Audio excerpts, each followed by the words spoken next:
Over 800 people came to the Dixie Center for the annual What's Up Down South Economic Summit this year. Supported by the area chambers of commerce, cities, and Washington County, it's the largest attendance since its inception. And it's just a good way to bring the community together and celebrate the great businesses that we have and build relationships. We're growing like crazy down here. There's people moving here at huge numbers that want to come to southern Utah regardless of the economy. And a reason why we're participating today is just to strengthen our relationships with networking.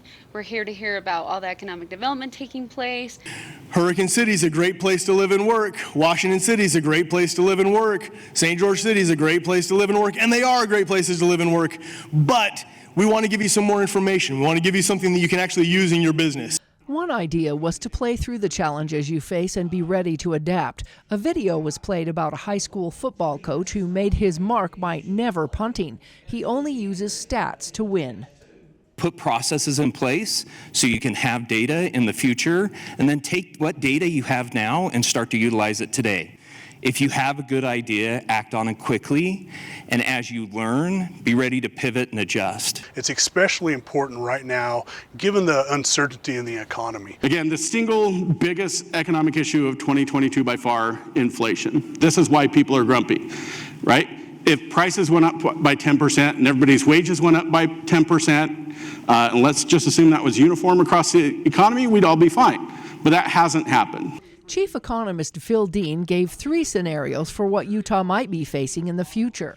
The fastest growing mountain region, and we're located right in the middle of that. And then here in Washington County, about 7%, which is a really big number given the base that's off of. While Utah fared better than most states in job recovery during the pandemic, the federal stimulus money, for the most part, is still sitting in bank accounts. Households and small nonprofits had about $1 trillion sitting in the bank accounts.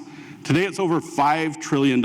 This is the graph that gives me the greatest amount of uncertainty about the economy going forward. That is a massive amount of spending power that's just sitting there.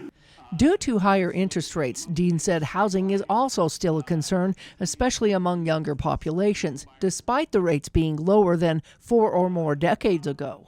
But the biggest warning comes from decelerating growth due to problems with the supply chain and potential workforce. As you move through 2023, be prepared for changing situations. In part 2 of our series, we'll hear how water plays a major role in economic growth in the future.